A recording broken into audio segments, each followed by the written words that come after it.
Right. How did you, were you involved in the lifting of crude oil from Nigeria?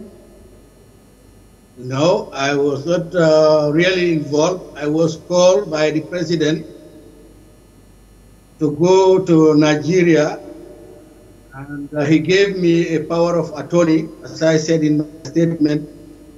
He signed it, and I traveled to Nigeria to sign on behalf of, I couldn't remember whether it's on behalf of him or on behalf of the government.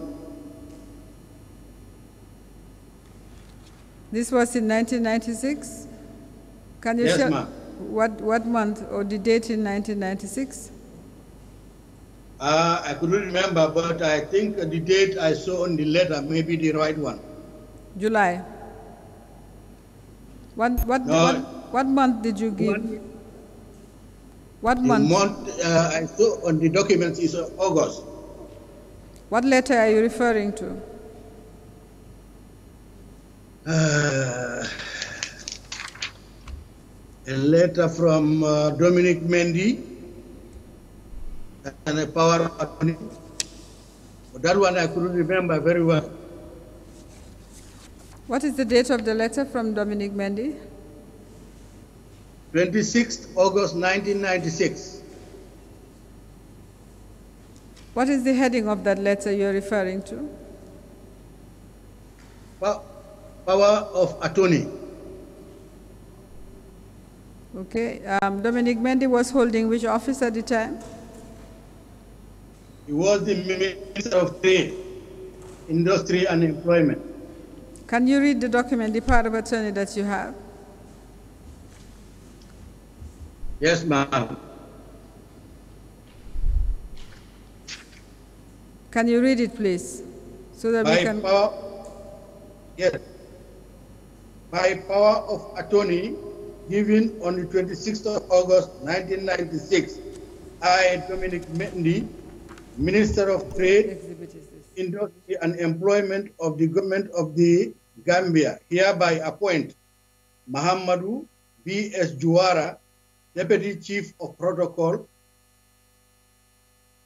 Office of the Chairman and Head of State, as attorney for the Government of the Gambia, and power and authorize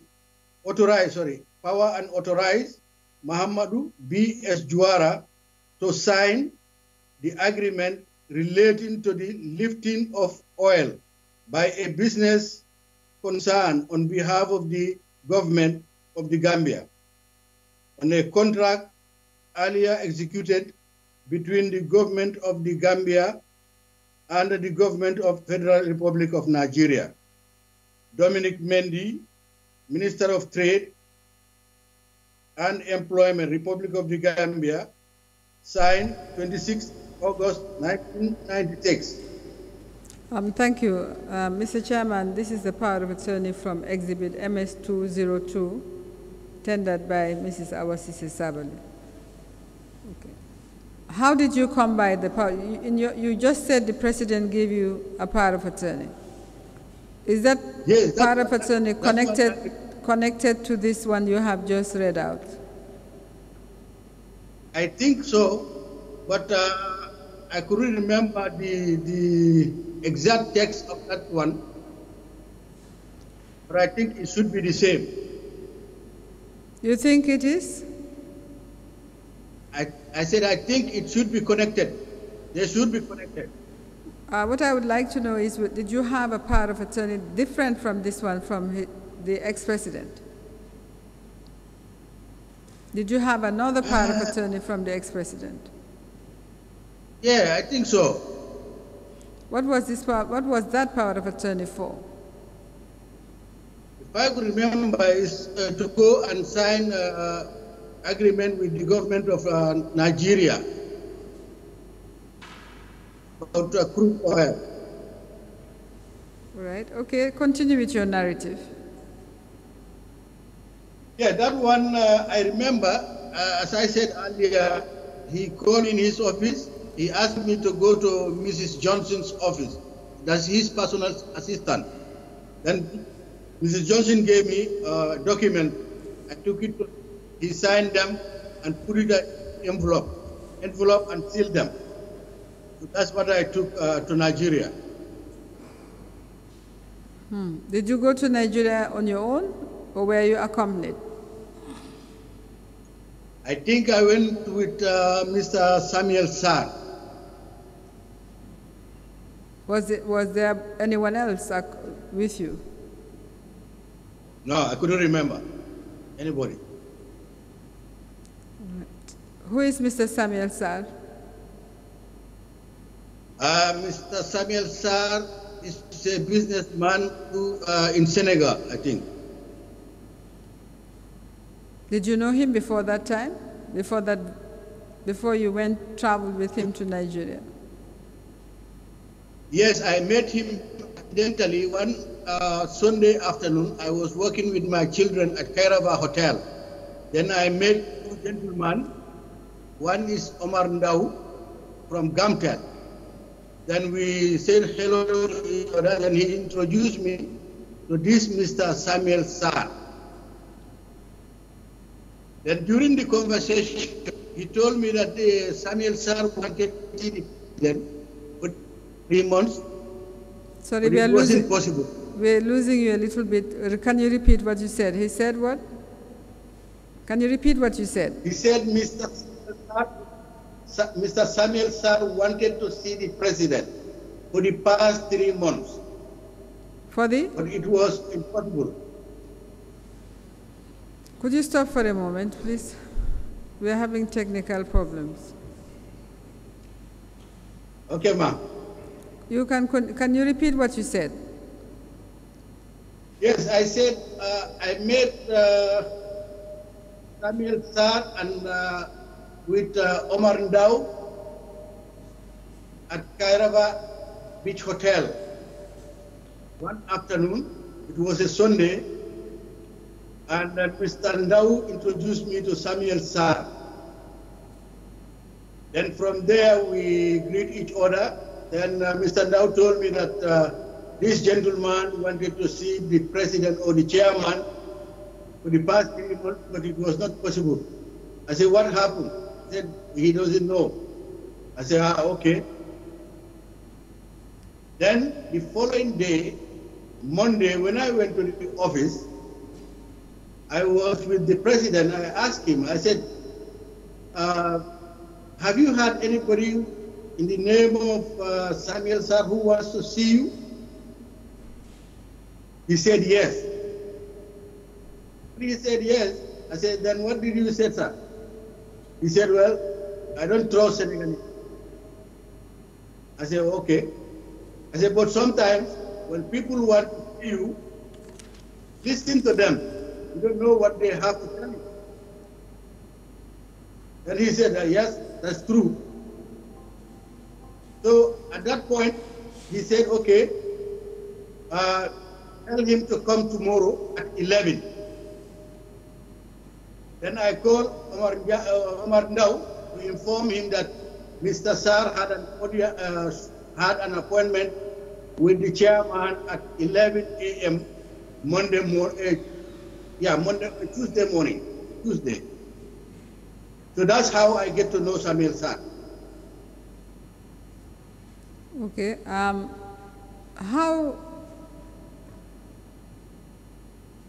How long had you known him before he accompanied you to Nigeria?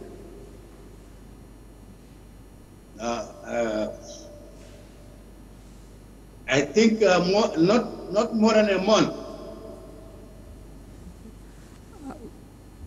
Was your mission to Nigeria explained to you by the ex-president or anyone else? What I had at the time was that Nigeria used to give West African governments crude oil for them to help pay their balance of payments. But that year, Gambia was paid.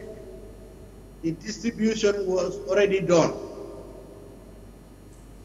Now, the oil that I was supposed to go, I went to sign for, according to the head of state, it was given to him by the late Sani Abacha to finance his campaign, 1996 election campaign.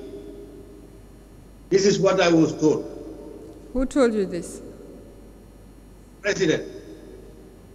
Was this before or after you had been to Nigeria? No, before. What was Samuel Sar's role explained to you? Why was he accompanying you? I know that during his meeting with Samuel Sar, because he asked me present in that meeting, the first meeting, that very day, Samuel Sar asked him whether he can travel with me to Paris. Then he said, yes, of course. Then I said, no, sir, at least you have to give me time to prepare. He said, no, you have to go tomorrow. So, okay. I said, all right. This is how I traveled with Samuel Sar to France. I don't even know why we were going to Paris. All right. You had said you had received a power of attorney from the president to go to Nigeria with Samuel Sar. Yes, ma'am. So that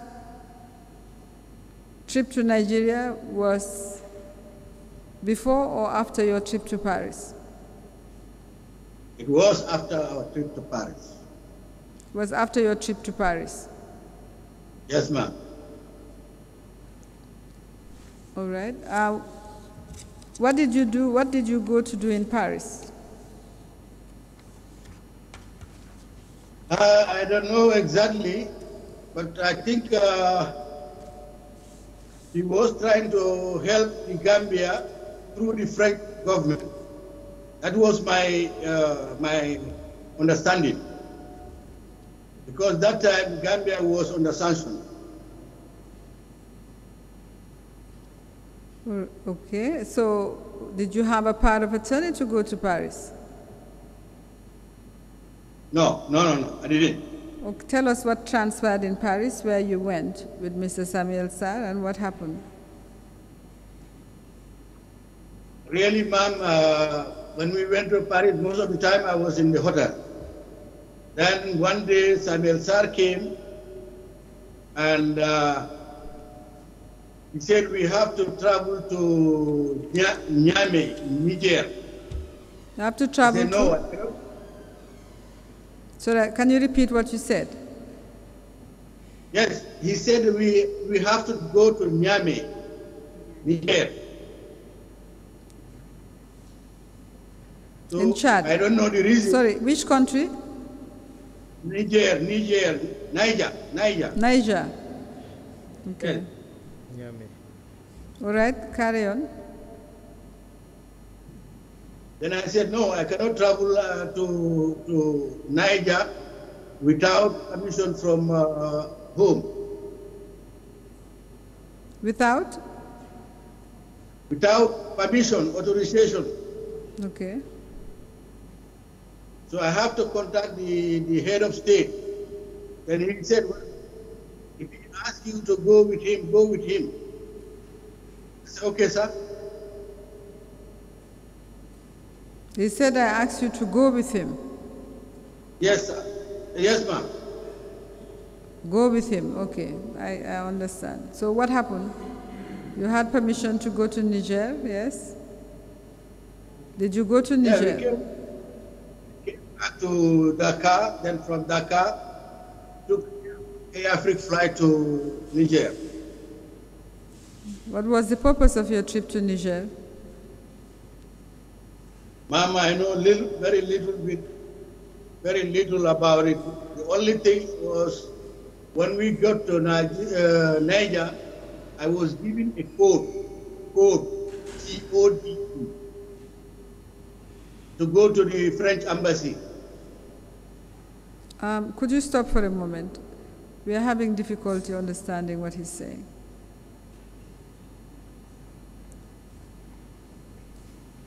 Okay. Could you repeat that? You said when you got to Niger, what happened?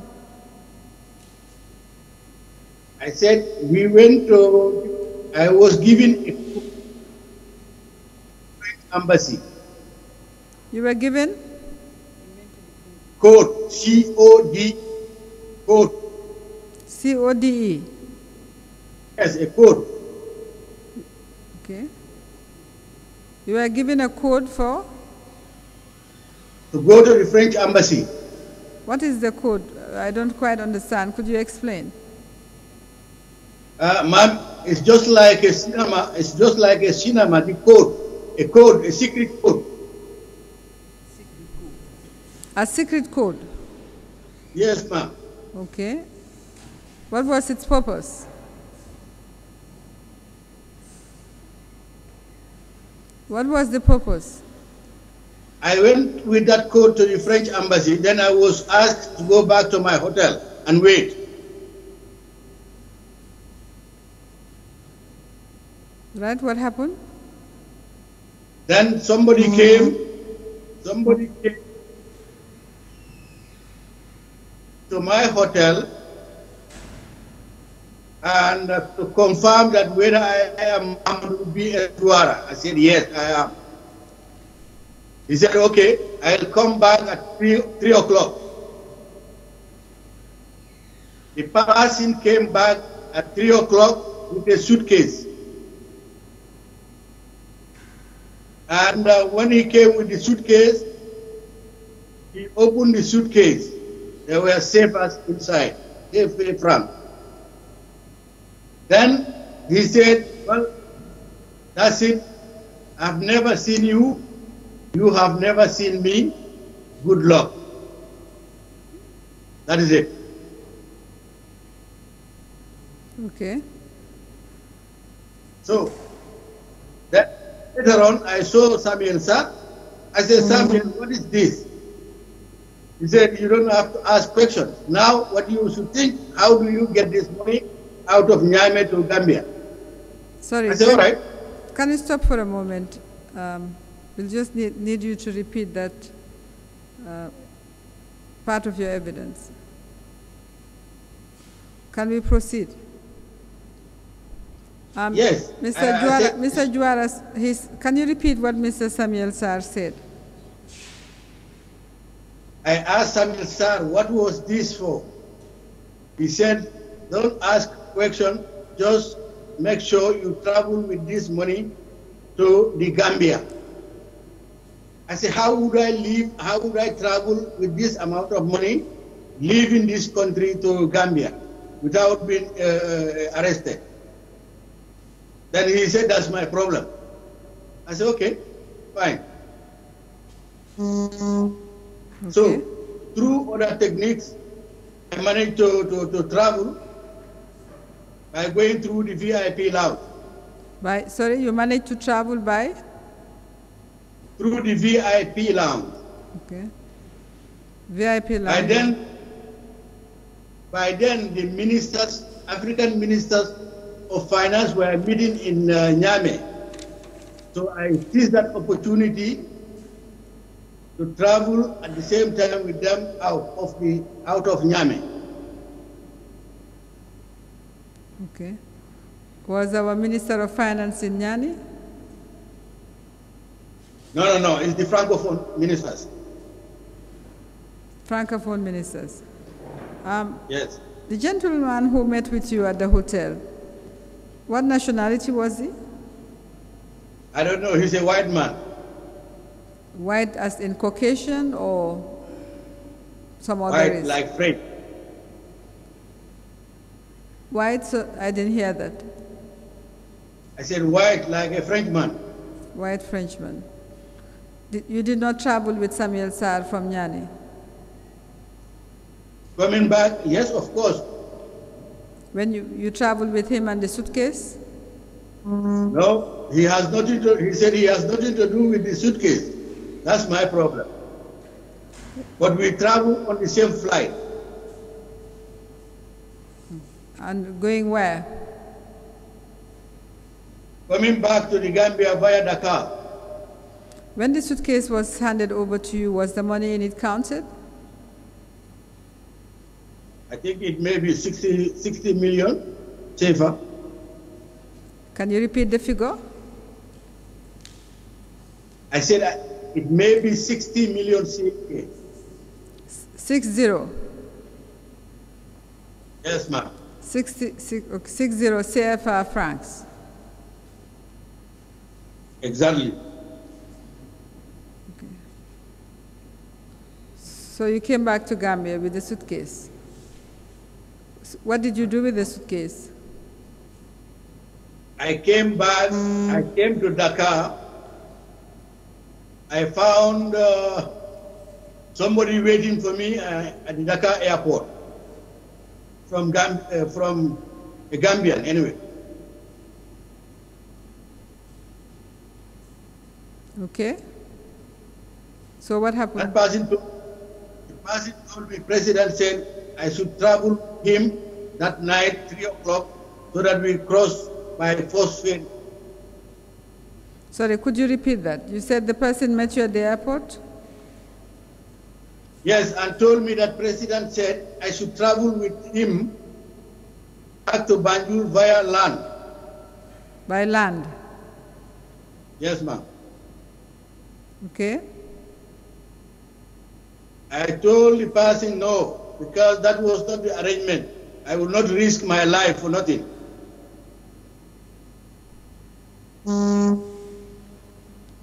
Okay, you can carry on, proceed. Then the person said, okay. President said that is what he expected you. But he asked, he said, let us go and call him at that time, 1 a.m. to confirm.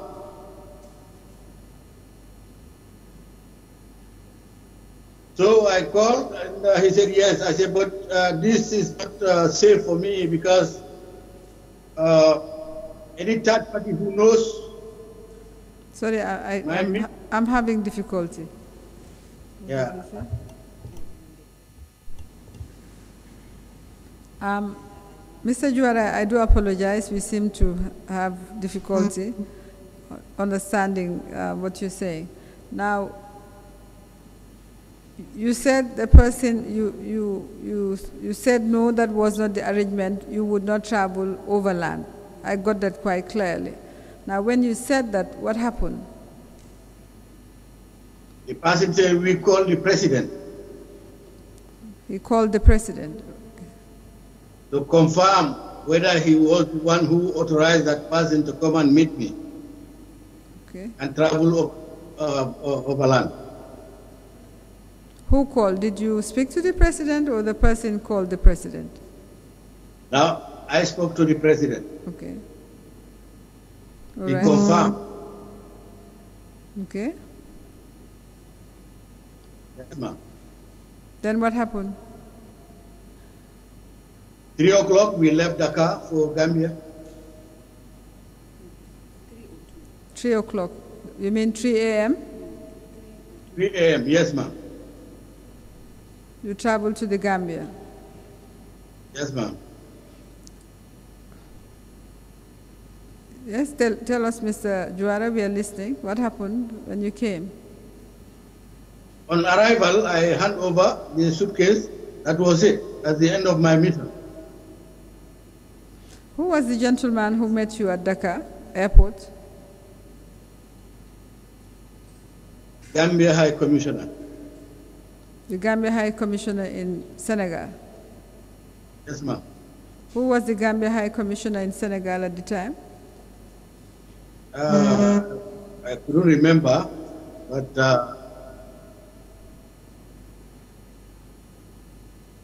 I couldn't remember who was it at that time, because there were so many changes at that time.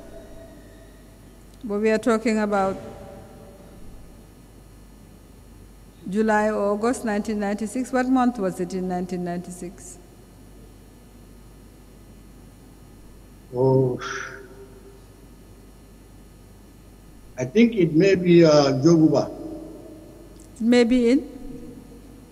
Joguba. Joguba. Yes, ma'am. Okay. Is it Njogu Sayerba we're talking about?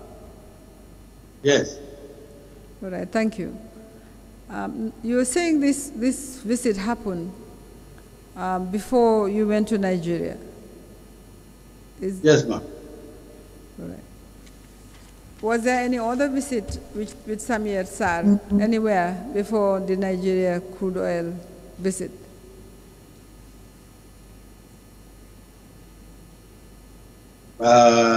No, I can't remember.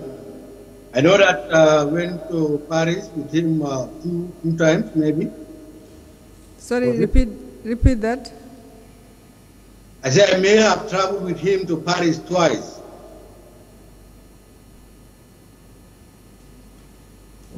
We didn't get that.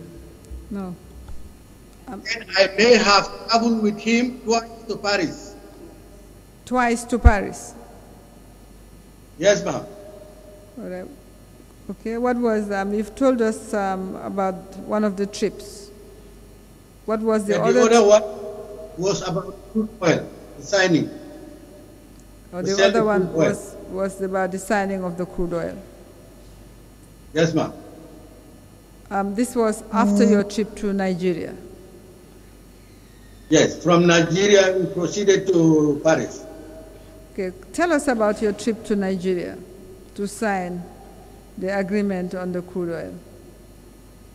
You had told us that the president had given you a power of attorney through his personal assistant or secretary, Mrs. Johnson, and you are required to travel with Samuel Sarr to Nigeria. Yes, ma'am. Counsel, yes. Just for context, can you tell us, please, what this CFA, this 60 million CFA was in relation to? Did it have anything to do with oil? No, I don't think so. What was it about? It certainly wasn't free. I was just to go and get it and bring it. But you remember the amount? Are you sure about the 60 million? That is what I said. That is what it was? I think so. You remember, you think so, you are not sure? You remember the amount? Yeah, I remember, but why I'm not sure. I didn't count it. It was in bundles. So how did you know it was 60? I was told. By the person who handed it over to you? Exactly. Now, you don't know why you received it. You were given and asked to deliver. You were met in Dakar by someone that you were reluctant to travel with because you were afraid for your life. It was risky. And you do not remember the name of the High Commissioner at the time? I gave a name. Of the High Commissioner? Yes, I said. I said it. You think, you are not sure? This is 20 years back, so I know that this one is should be in Joguba. Thank you. Counsel, you over to you. Mr. Juara, you were telling us about the trip to Nigeria with Samuel Sarr. Yes. Yes. You received the power of attorney and you were to travel with him to Nigeria. Were you told what role he was going to play in Nigeria? No.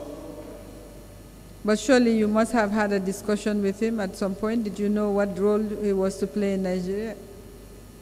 See, in this case, it's just like I was a messenger. But then those who negotiated this, I don't know them. And whether he was part of the initial negotiation, I don't know. So, but I was instructed to travel with him. After signing, proceed to Paris. Okay. So tell us about the trip. So you did travel to Nigeria with him? Yes, ma'am. Right. So where did you go to Nigeria? And with whom did you meet? I don't know. I know that I went to Nigerian National Petroleum Company. Okay. Who did you? Yes. To deliver the power of attorney I had. Okay. Then what I couldn't remember was who was there at the time. I know Sir must have been there, but on the part of Gambian government, I could only think maybe it would be the High Commissioner then. I'm not sure. Because sometimes he will send you, and if he doesn't tell you to involve any person, you cannot. Me, if I go to any country, before anything, I call the High Commissioner or the ambassador of that jurisdiction to inform the person that I am in his jurisdiction. That is my principle. Whether he's about my mission, but I have to tell the person that I'm in your jurisdiction. That's it. So did you do that in this case? Yes, I did. Okay. When did you inform the ambassador that you were in his jurisdiction, or the High Commissioner that you were in his jurisdiction? It's either before arriving or on arrival. Who was the High Commissioner at the time? Maba Jahu Joe. Did you go to the Nigerian Petroleum Corporation? Who was with you when you went there? Yeah, I could. I'm sorry, I cannot remember whether the High Commissioner was with me or not. Okay, so what happened at the corporation? Yeah, I delivered the power of attorney, and I think I signed something there. I couldn't remember whether I signed anything. Then from there, that was it. I proceed with Samuel Sarr. That very night, I think, after meeting them, I proceeded with Samuel Sarr to party. Mr. Juara, Mr. Dominic Mendy. Yes. Has given evidence before this commission to say that he traveled with you and Samuel Sarr to Nigeria. It's possible, but I wouldn't understand. If he traveled with me, how could he give a power of attorney then? That's what I don't understand. What don't you understand? If he traveled with me to Nigeria, then as the Minister of Trade, I don't see the relevance of this power of attorney. That's why. Mr. Juara, well, it's for you to explain to us, but this power of attorney, which is dated 26 August 1996, authorizes you, it says, empower and authorize Mohammed B.S. Juara to sign the agreement relating to the lifting of oil by a business concern on behalf of the government of the Gambia, a business concern. Now, what you signed at the Nigerian Oil Corporation's offices, what was it that you signed? I couldn't remember that. Definitely, who's there? Because here I am a little bit confused, because if I had traveled with Dominic Mendy, because before I left, I asked the president, why is it not Dominic Mendy to go and sign this contract? But he said the minister was busy. So I couldn't remember traveling with Dominic and Samuel Sarr. That one I cannot remember. I know I traveled with Samuel Sarr, but Dominic I cannot remember. Possible, but I cannot remember. Mr. Juara, I'm sure, of course, you will agree that the Nigerian Oil Corporation could hardly be referred to as a business concern. Is it possible that there were 2 trips you made to Nigeria with Samuel Sarr? One in the company of Dominic Mendy to sign a contract with the Nigerian government, and the second one to accompany Samuel Sarr to Paris from Nigeria to sign another agreement. I know I traveled with Dominic Mendy to Nigeria, but it was, I don't think it was for oil issue. All right, let's move on. Where did you use the power of attorney? In Nigeria.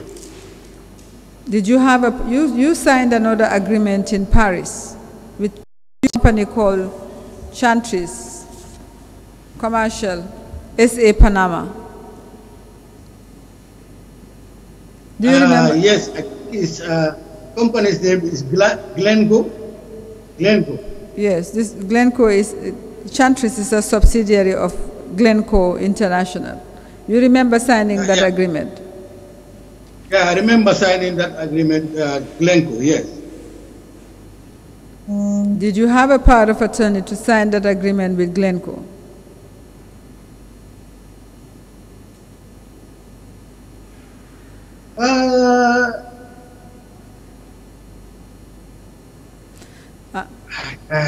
I couldn't remember. I couldn't remember, but I was sent by the president, the then president, to go with Samuel Sarr.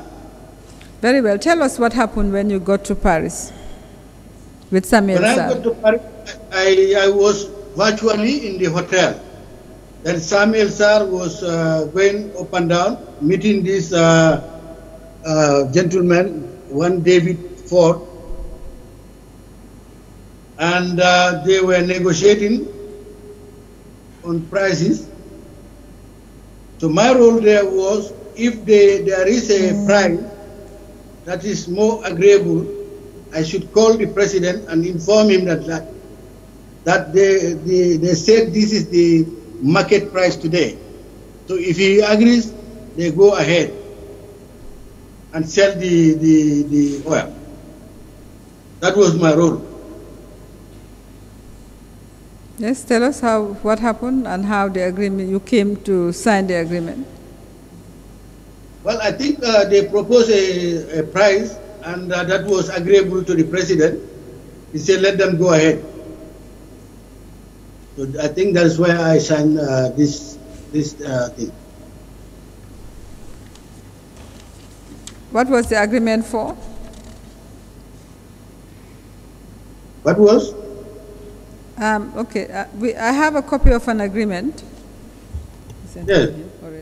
Which has been sent to you, and I'm sure you have the copy over there, which is dated 23rd of August 1996, between Chantris Commercial, yes, ma'am, SA Panama, subsidiaries of Glencoe International AG, and it's signed. Yes, ma'am.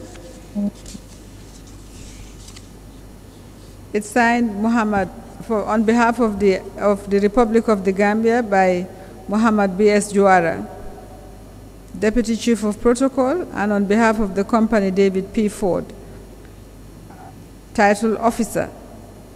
This is the agreement you signed. Is that correct? Yes, ma'am. Now, Mr. Juara, this agreement refers to the contract between Nigeria National Petroleum Corporation and the Republic of the Gambia dated 2nd August 1996 for the supply of crude oil.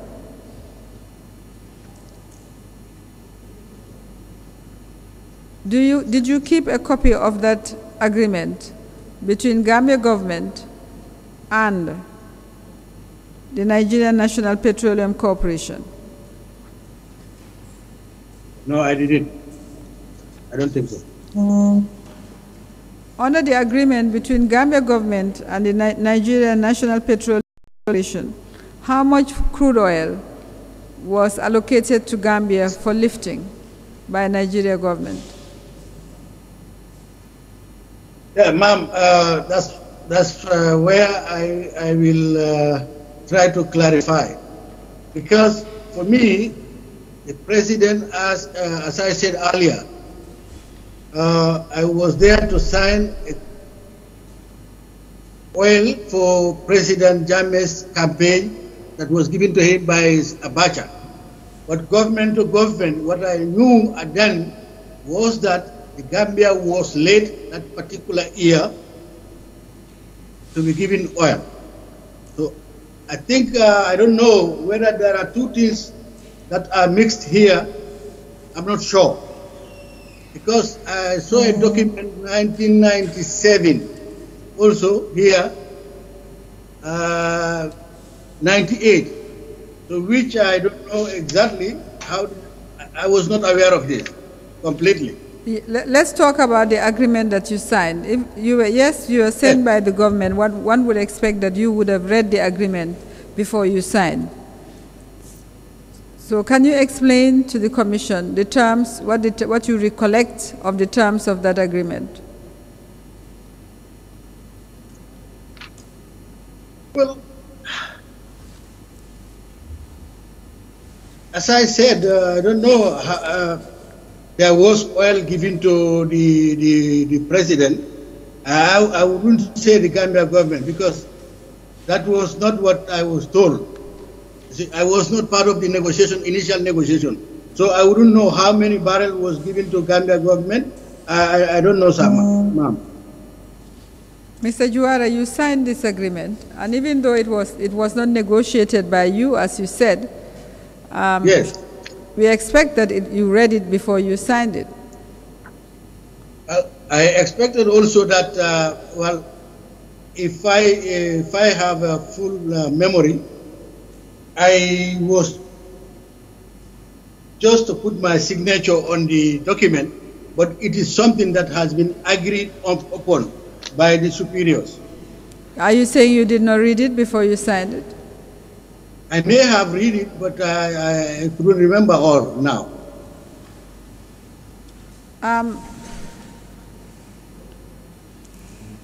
This agreement that is referred to in the agreement you signed with the Glencoe International subsidiary clearly refers to an agreement with the Republic of the Gambia and not the President Yahya Jammeh. See, that's why when I saw this document, I said, well, there is an anomaly in the whole thing here now.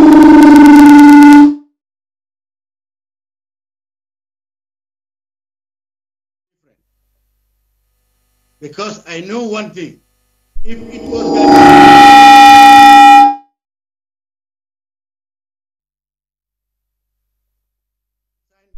Could you stop for a moment? We are having technical challenges. Could you stop for a moment? I expect that would be the case. Can we proceed? Can we proceed? Mine is dead. Yes, ma'am. Yes, Mr. Juara, you were saying we didn't catch what you said last. I said, ma'am, if it was government to government, I would expect that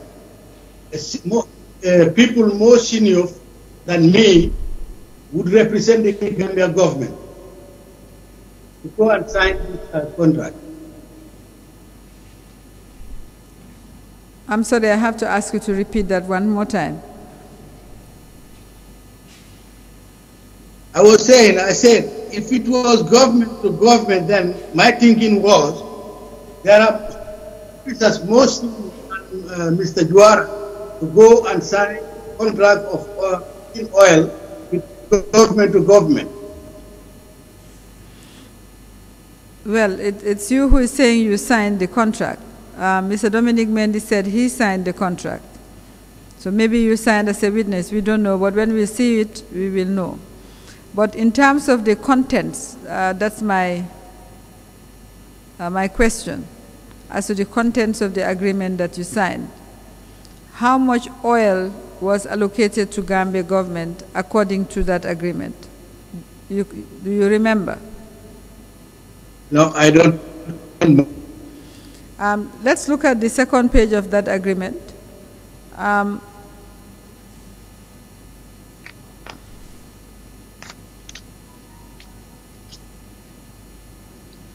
The agreement indicates that the company was going to pay 20 cents per barrel to Republic of the Gambia, up to a maximum of 7,300,000 barrels. 20 cents a barrel, up to a maximum of 7,300,000 barrels.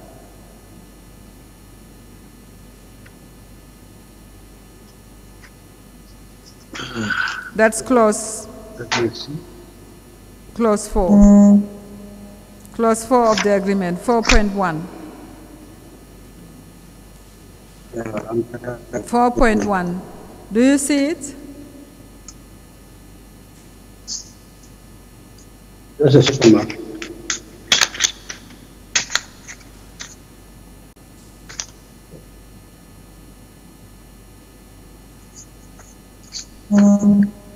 Mr. Jawara? Yes, okay, ma'am. Okay.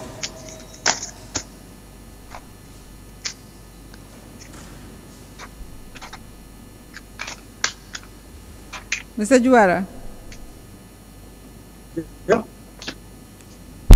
Mr. Jawara? Yes, I have seen clause 4, yeah. Was that, yes. Was that negotiated in your presence? No, it wasn't. The agreement No negotiation was done in my presence, ma'am.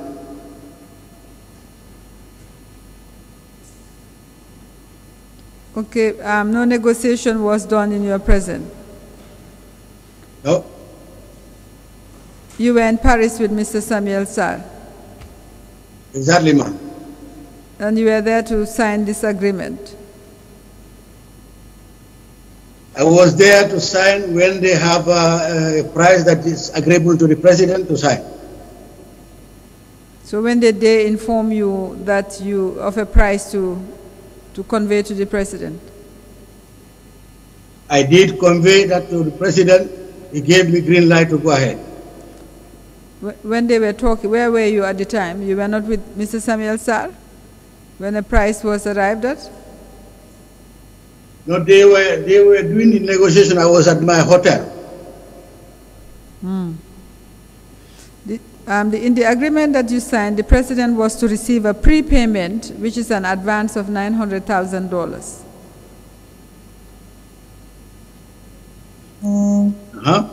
Under the agreement that you signed, the president was to receive an advance of $900,000.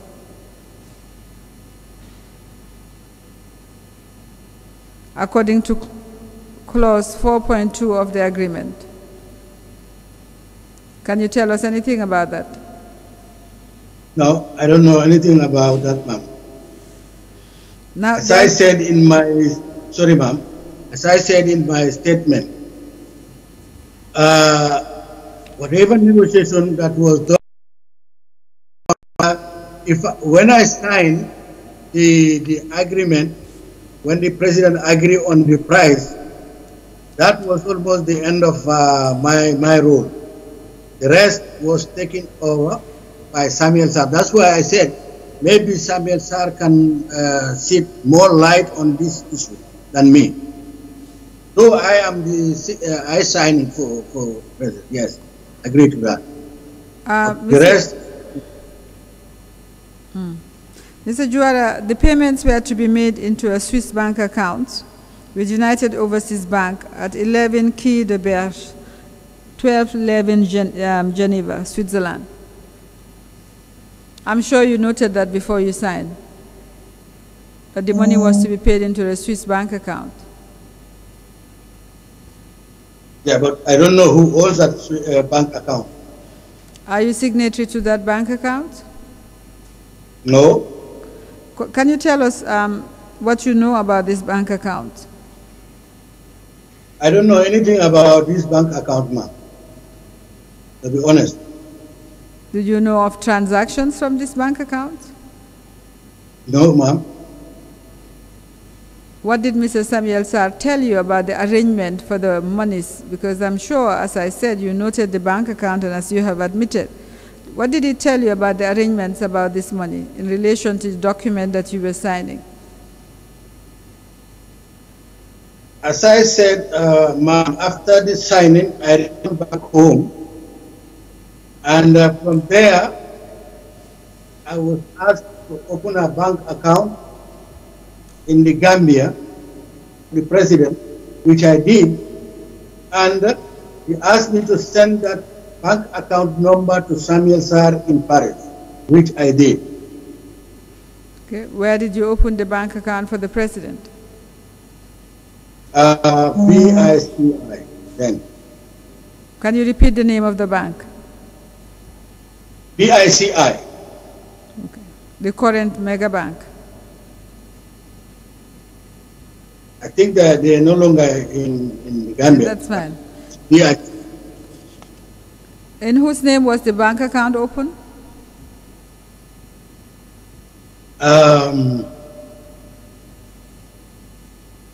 Agricultural Development Company.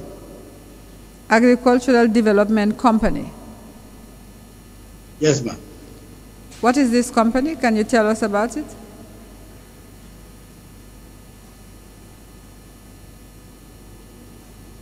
President asked,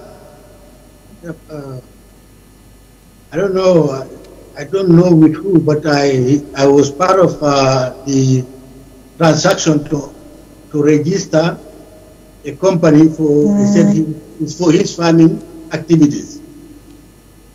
For his family? Farming. For his farming? Yes, ma'am. Who are the shareholders of this company? I don't know, to be honest, I don't know. When you registered it, you said you were involved in the transaction. You know, when you register the company, you have to indicate the names of the shareholders. I couldn't remember this. It was a long time, unless I see the document, but I couldn't remember, to be honest. This is 20 years ago. I cannot remember. Yeah, but you remember the name, Agriculture Development Company? Yes, I remember that one, because he gave me the name. Was it a company or a business? Do you remember? What did you register?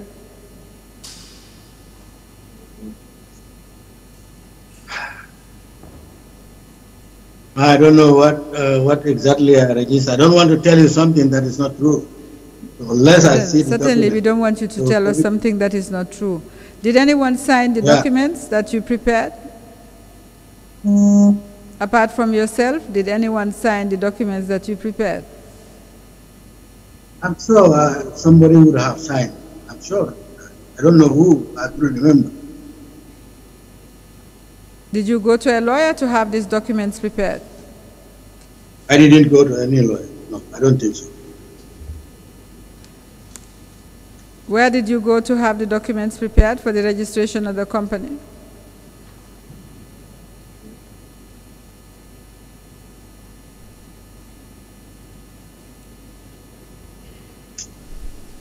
I think maybe Aegis Chambers.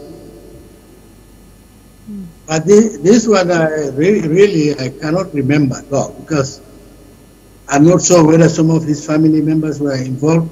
I don't know. I don't remember. So what was the purpose of this bank account that whose details you gave to Samuel Sarr? He said it was for his farming purpose. He said the bank account was for his farming. Is that what you said? Farming. Farming. Yes. So why were you required to give the account details to Samuel Sarr? I don't know whether Samuel Sarr was going to send money into that account, but I know that money was coming into that account. But which bank it is from, maybe we have to refer to the bank, the BICI, to refresh our memory. How do you know money was coming into that bank account? How did you know money was coming into the bank account? He told me to check after giving the number to Samuel Sarr. He told you to check? Yes. And did you check? Yes, I did. Yeah. Could you tell us what you discovered when you checked? Money was in the account. How much money at the time? I don't know, ma'am. Was it in Dalasi or in another currency? The bank account that you opened? I think it was Dalasi. Dalasi. Yes. Mr. Juara, to be able to check a bank account suggests that you have access to the bank account. Were you signatory to this bank account that was opened at BICI?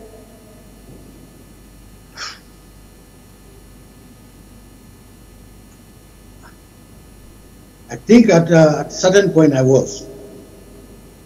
You think at a certain point you? I was. Could you tell us about that? At what point did you become a signatory to the bank account? Well, I think if he needs something from that account, he'll call me to draw a check. And mostly, I could remember now that he buy cars for the campaign. Bought cars for campaign. Sorry, could you repeat that? I didn't quite get that. He bought vehicles for the campaign. He bought vehicles to campaign with? Yes, ma'am. Apart from yourself, was anyone else a signatory to the account? I suppose so, because I don't think there is only one person who will be a signatory to the account. I couldn't remember who, but I think so. Who else was signatory to the account? I don't remember that. Unless the bank help us. Where did you buy the cars from? Or where did he buy the cars from? Thank you for that. Some from TK Motors, some from Nissan, Madis. How many cars do you recollect? No, I don't. How did you know these cars were for the campaign? That's what he told me. When you bought these cars, to whom were they delivered? To the president.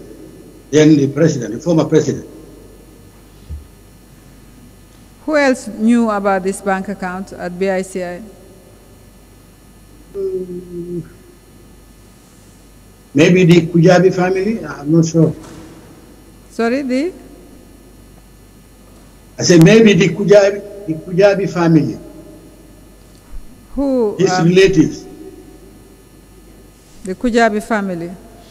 Who in the Kujabi family? I wouldn't know exactly. Who are the Kujabi family? You have many of them.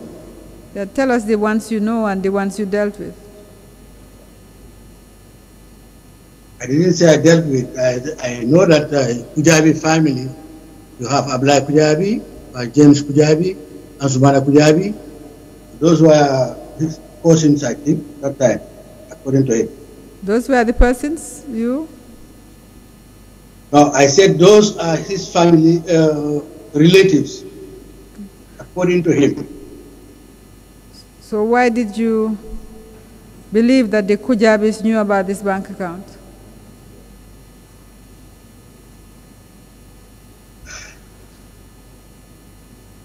Because there was a problem one day, how I came to know. One day I was just passing somewhere and I heard my name. So maybe the person doesn't know who I was then. Then they were talking about me, what I was building.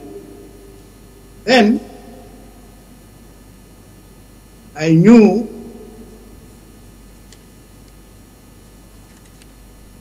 what was going on. Then I went back to the office. Before going to the office, I asked the bank to give me a printout from the day the account was opened to that particular day. After receiving that from the bank, I took the checkbook, I think. I went to the former head of state. I told him, sir, please, if you have time, when you go, look at this bank statement and compare it with the checkbook. If you see any discrepancy or if you see anything that you didn't authorize, you tell me. Then he asked me, what is it, Barada? I said, no, please, sir, just do that. He said, okay. Then I left the bank statement with him and the checkbook. Later during the day, he called me in his office. He said, take them back. I said, no. Sir, you have never given me a single butuk, a single dalasi. If your family members are talking about me, they don't know who I am, where I was before. I even joined the civil service. I'm a Sarahule. I was after money all my life. Right? Then he said, but what happened? I said, this is what happened. Your people think that what I am doing at my home is your money. So that's why I said, you take this now. I don't want to be involved in this because I don't want to have a problem with anybody. I spent 14 years in Paris as an immigrant trying to get money. So you don't know my background. Then he said, okay, brother, calm down. I said, no, you have to take it back. And I'm very sorry. I am not disobeying you, but I don't want to have problem. So this is why that particular part of this past transaction, I put it behind me, and I don't want to know that time because it created a lot of problem for me until it ended up, because it has generated. It ended up I have lost my my career was destroyed. For one reason or another. So I took everything back, I gave it to him. I said, I'm not going to touch it again.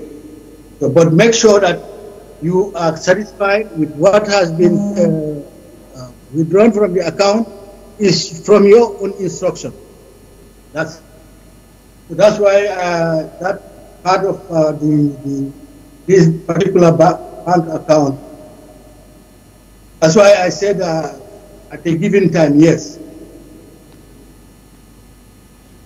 Mr. Juara, since you did have a printout of the bank statement done, how come you cannot remember how much money went into that bank account? So then maybe I could remember. This was a long time, man.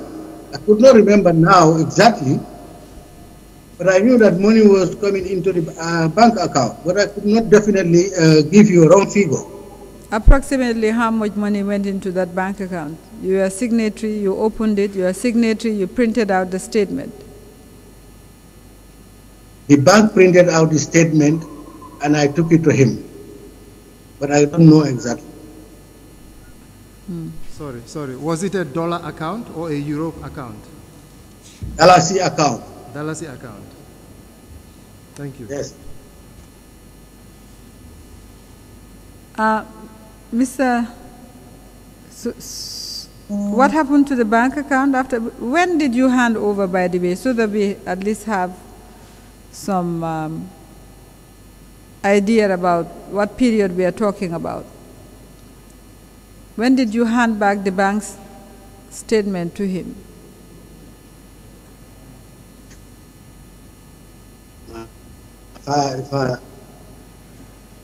Definitely, I don't remember the dates. I don't remember the dates. Was it before, or was there an election during that period? Was it before or after that election? What election are we talking about here? 96. 96 election. Yes. Mr. Juara, can you hear me? Yes, I can hear you, ma'am.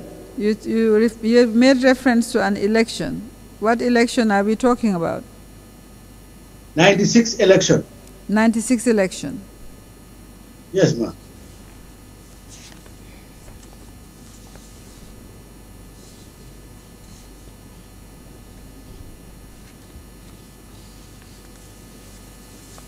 So when did you hand over after the election? The account after the election or before the election? I think it should be after the election.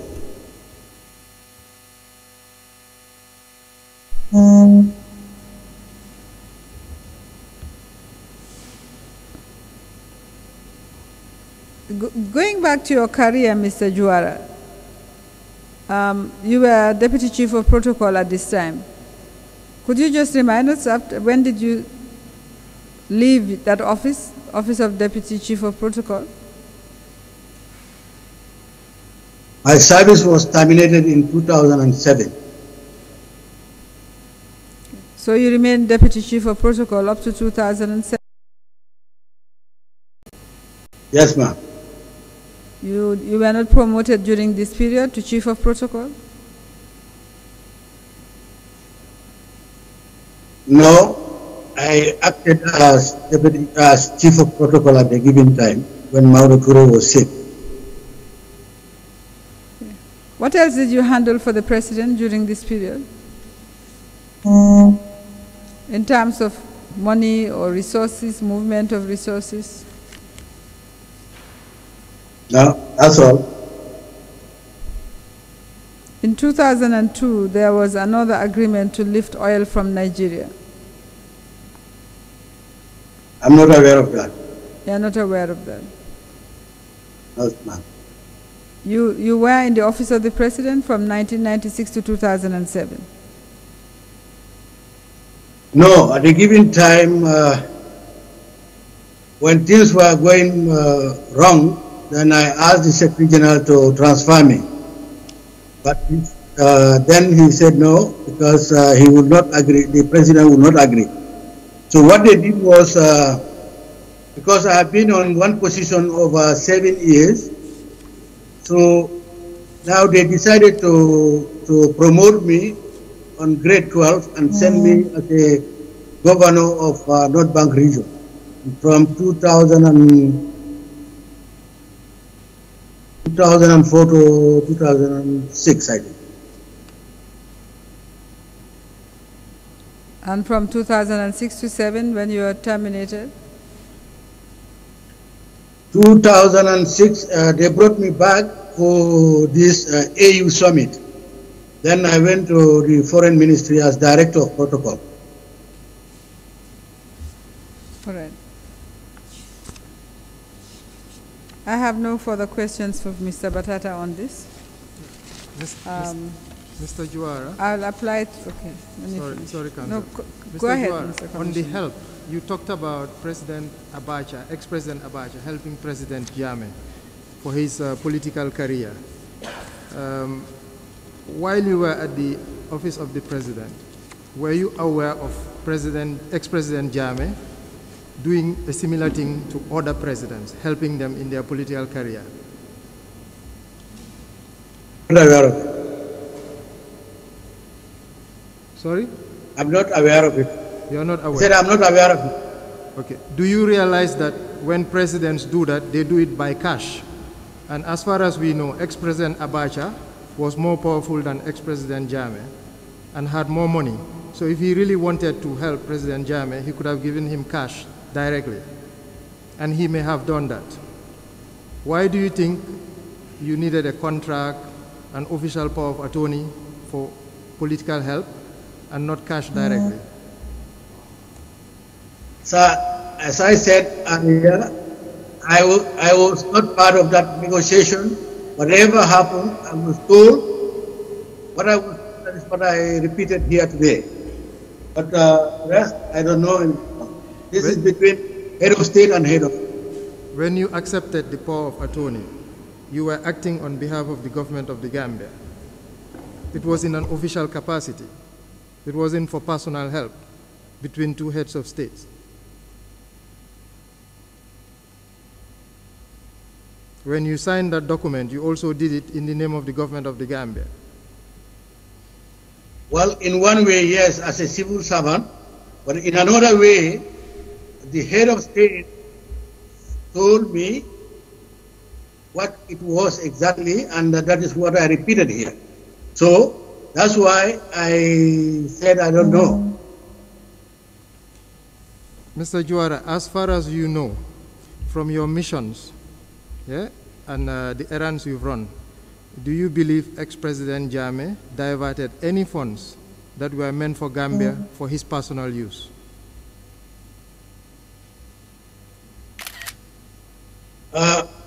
Sir? I said, do you believe? I wasn't that close to Mr.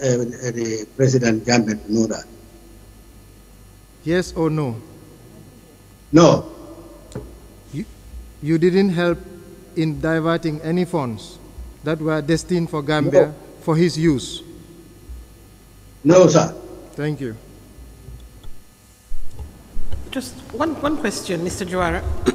When the power of attorney was given to you to sign the agreements on behalf of Gambia, did you ask yourself why you were the one chosen to sign these agreements when you have the Minister of Trade or whoever else? If you look at my statement, and I said it in the statement because I was a junior officer compared to the permanent secretary. So I asked him why not the Minister of Trade. His response was the Minister of Trade was busy. That's what I wrote on my. What did he say? Yeah. I think we missed the response. We didn't quite hear what you said. We heard in piecemeal. I said I wrote in my statement, that's what I not the Minister of Trade to go and sign this agreement. His response was the Minister of Trade was busy then. He was busy. Okay, so just to reiterate, you're saying that the response you got was that the Minister of Trade was busy. Is that right? Exactly. Okay. Yes, ma'am. But then do you feel that it was appropriate for your duty as a Deputy Chief of Protocol to do that? The reason why I ask, I know that it was not appropriate. There are senior officers more than me. But even with the response, you still proceeded to do that? I cannot say no. If you don't know that environment we work in. I'm not getting it. Okay. Okay, thank you. What about the appropriateness of carrying 60 million CFA francs in a briefcase and being asked not to fly but to travel overland at 3 in the morning so you can escape customs or any detection of Senegalese officials? Did that sound presidential? Or was it in line with official duties? I'm sorry, sir, but I had no problem with going into Senegal with that amount of money. I have no problem with that because the person I was traveling with, he had his connection at the Senegalese airport with the custom. So I don't have a problem with that in Senegal. So, but my security was my concern. I missed half the response. You're saying you could have declared and gone? No, I said the person I was traveling with had his own connections. He made his arrangements on arrival. We were at the foot of the aircraft. So I had no problem with that. But there was a reason for that. You were avoiding detection. It's not me who was avoiding detection, but the person I was trying to host was Samuel Sarr. I don't understand half the response. You are saying it was Samuel Sarr who arranged it that way? Of course, Samuel Sarr arranged our reception on arrival. You parted with him in Dakar. Between Dakar and Banjul, yes. It was your discretion how to travel. Why didn't you fly? Because I was in a diplomatic car, so you don't snag diplomatic cars. Or you didn't have diplomatic cover? I had a diplomatic cover because I was traveling with a high commissioner. Yes, so why didn't you fly and declare it through customs? The instruction, I think you missed the beginning, sir. When I arrived, I met somebody, the high commissioner waiting for me at the airport. Please, sorry. Can you pause? Yeah. Can you adjust the volume? We can't hear him. Go ahead, please.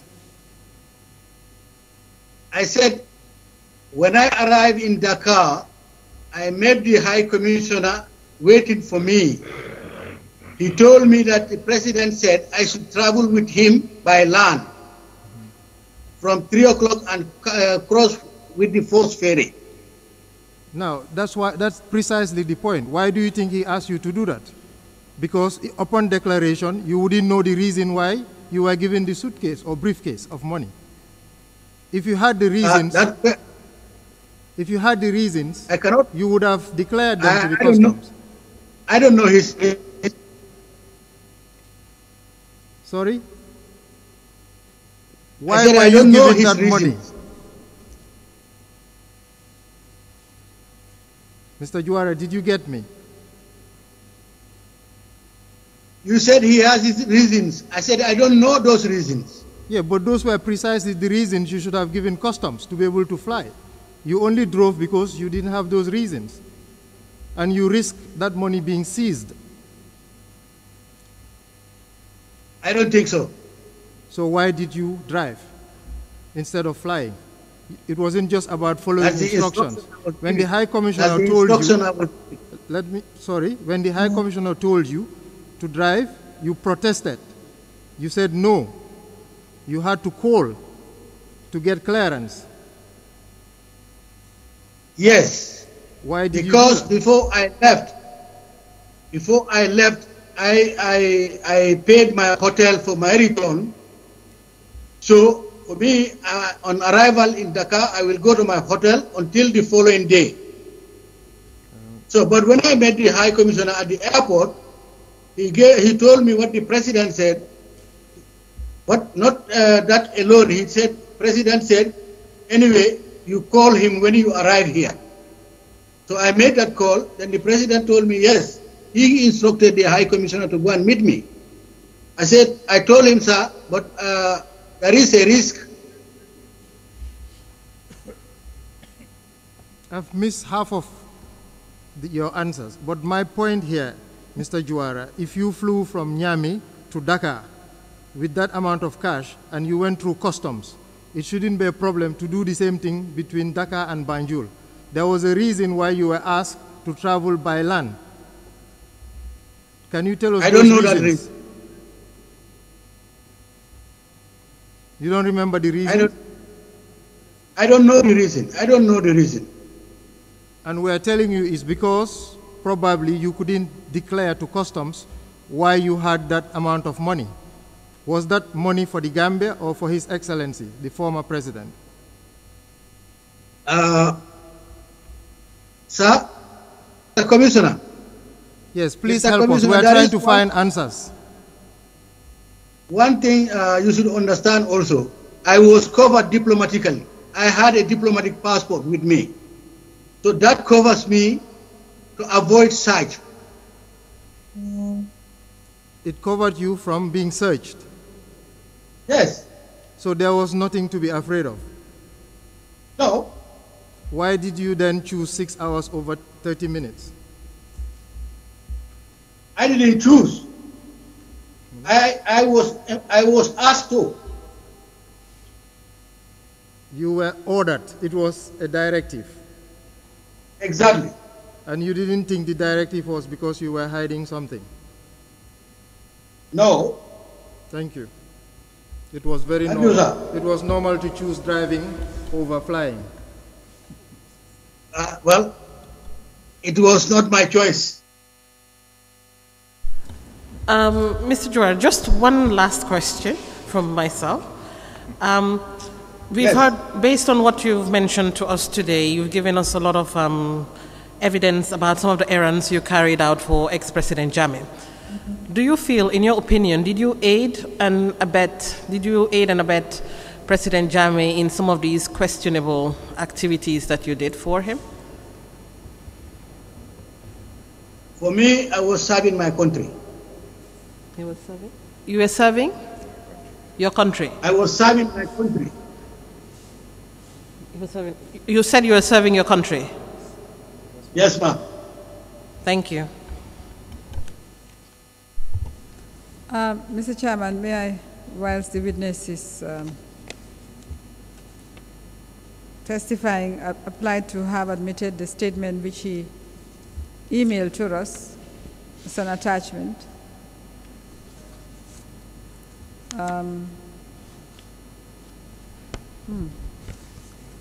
It's dated New York, 30th April 2018.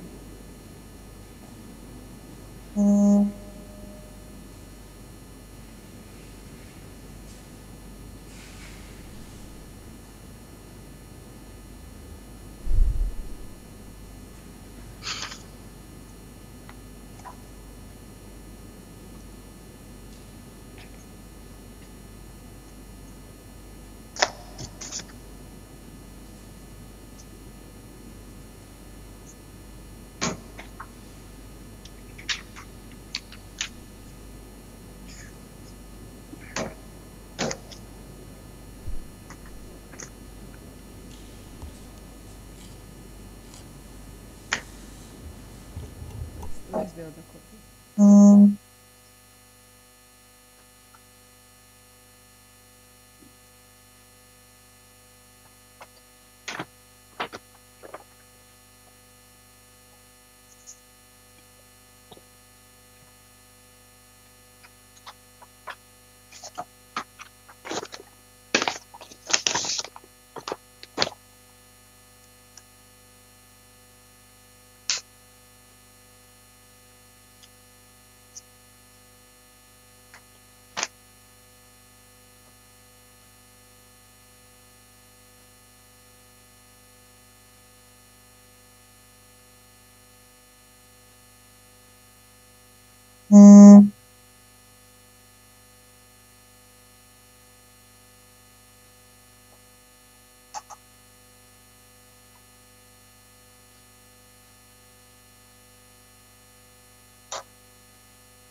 Statement by witness number 59, Muhammadu Batata S. Jawara, dated 30th April 2018, sent from New York.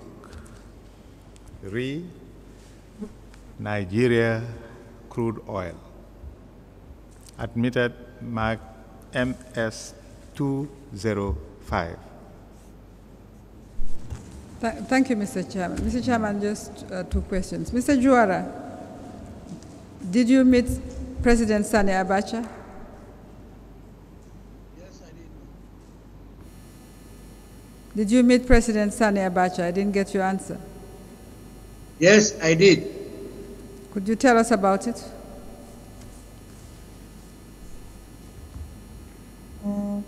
I met him with other Gambian officials, and also during the President's travel to Nigeria. You are in the company of the President. Yes, ma'am. What mission was this? I think it was a working visit.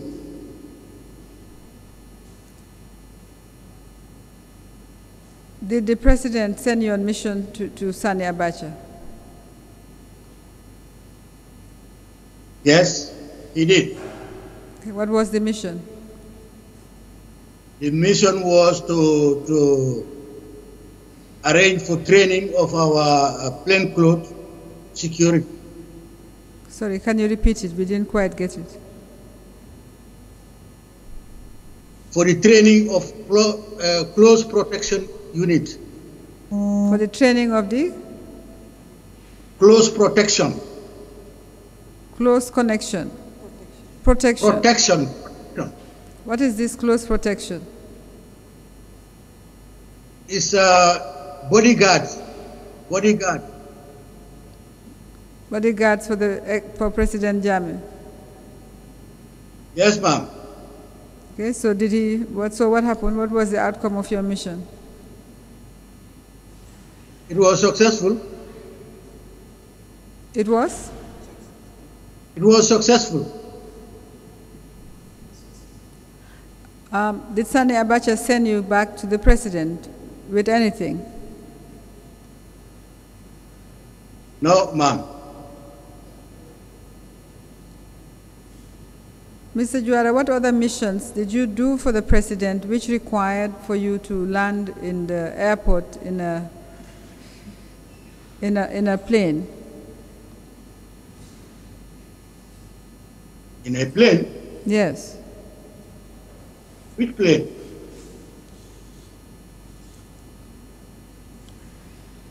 Which required you to charter an aircraft. Let me put it that way. I didn't charter any aircraft. You didn't come in a chartered plane on any mission for the ex-president? I came on board a flight from Abidjan with our Consul General, Mr. Ismaila Sibi, yes. Mr. Ismaila? Sibi. Ismaila who? Ismaila Sidi. Sibi. Who is Ismaila Sidi? He is the Gambia's honorary Consul General in Abidjan. Why were you on a chartered flight with him? I don't know. Where were you coming from? From Abidjan. What were you doing in Abidjan? What I was doing in Abidjan? You were living in Abidjan. When was this? When? I don't know where I was coming from, but I came via Abidjan. I couldn't remember. But there was a flight with Ismaila Sibi. We traveled together to the Gambia. Mr. Juara, you were on mission for the President, were you not?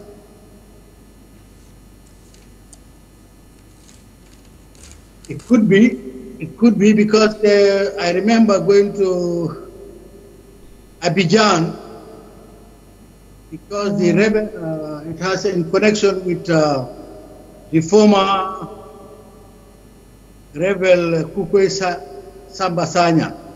We were told that he was in Abidjan. Yes, tell us about it. You were told he was in Abidjan, and so? Yes? Yes, to get more information, that's it.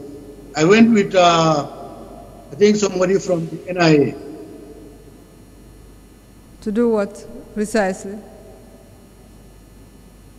To get more information on security about the rebels. You were Deputy Chief of Protocol at the time? I think so. Why? What qualified you to go on a mission like that? I just want to understand.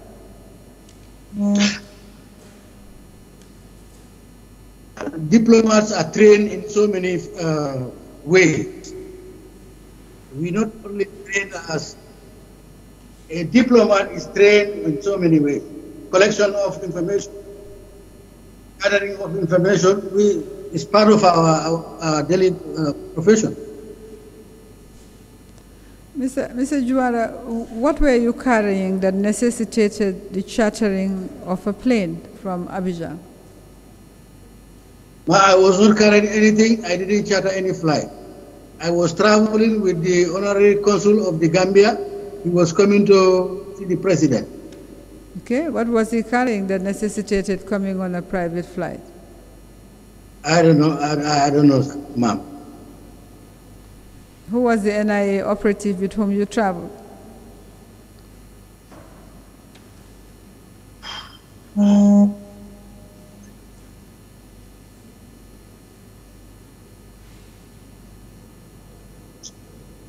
I don't know. I don't remember. But who was it? Well, I have no further questions for Mr. Batata today. We may be recalling him. Mr. Batata, when are you due back in the Gambia? I have one more before you finish. When are you coming back? You know you're on summons. You're on summons from this commission. Yes. So when are you coming back?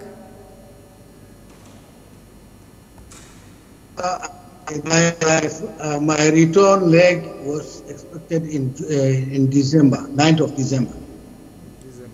9th of December? Yes, ma'am. You know, Mr. Juara, when you left, this commission had a mandate and it was limited in time. And you were required, someone said you were to make yourself available at any time. Ma'am, I didn't know that. What I knew was I was summoned for the first time.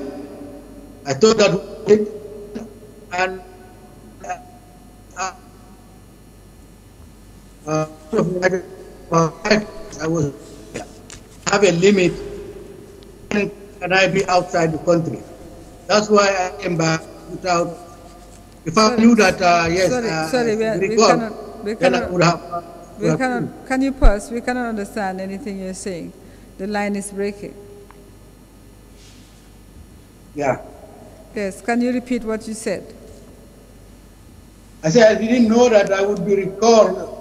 If I had known, I would have informed you before my departure. The reasons why I should go back, I should come here. But I definitely, that escaped me. I'm sorry about that.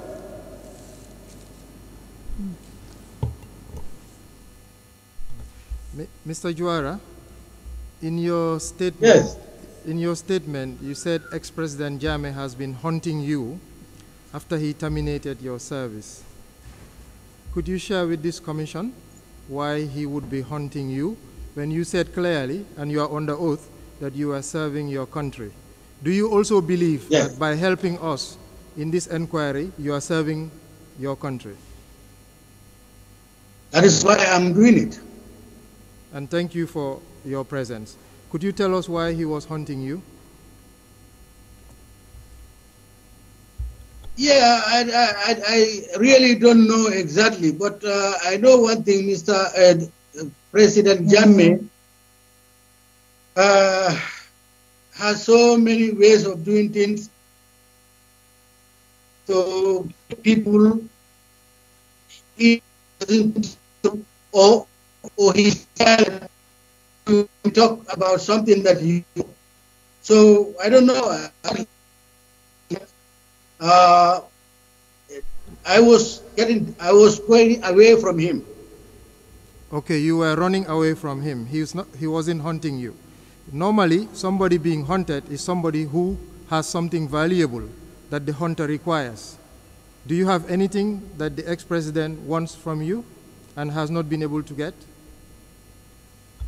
Maybe something I said that he didn't like. You were being hunted because of something you said? Yes. And he didn't manage to catch you with all his omnipresence in the country. Why didn't he catch you up till now? You were away from the country? You see, if you look at it, that was the end. I did say it. I said, they asked me about crude oil. That I said I don't know anything about crude oil. Now, I told Marena, the then Director General of NIA, to tell him that I can betray a person, but not my country. Okay, you told him that you can betray a person, but not your country. Exactly. So do you think you betrayed ex-President Jammeh in some covenant you had? I don't know, that maybe But his feeling. that is a loaded statement. You don't just say it. There was a reason you told Marena. Because, you know that my service was terminated. I was taken to court for almost 1 year for something I didn't do because they don't understand how the system works. I was director of protocol. Now the service and diplomatic passports are in our possession at the foreign ministry. That's one. Normally they are kept with the permanent secretary who has the key, who has the only access to it. And the remaining passports are kept at the Central Bank of the Gambia. Now the procedure to get a passport, if they say that we were giving passports to people who are not entitled, it was my language, but they don't know how it. You cannot get a passport and give it to somebody who was not entitled to. Now, you didn't betray Gambia. From your experience and services to ex-President Jammeh, do you believe he didn't betray Gambia as well? I didn't betray Gambia. That was not my question. Do you believe ex-President Jammeh betrayed Gambia? Yes or no? Of course he did.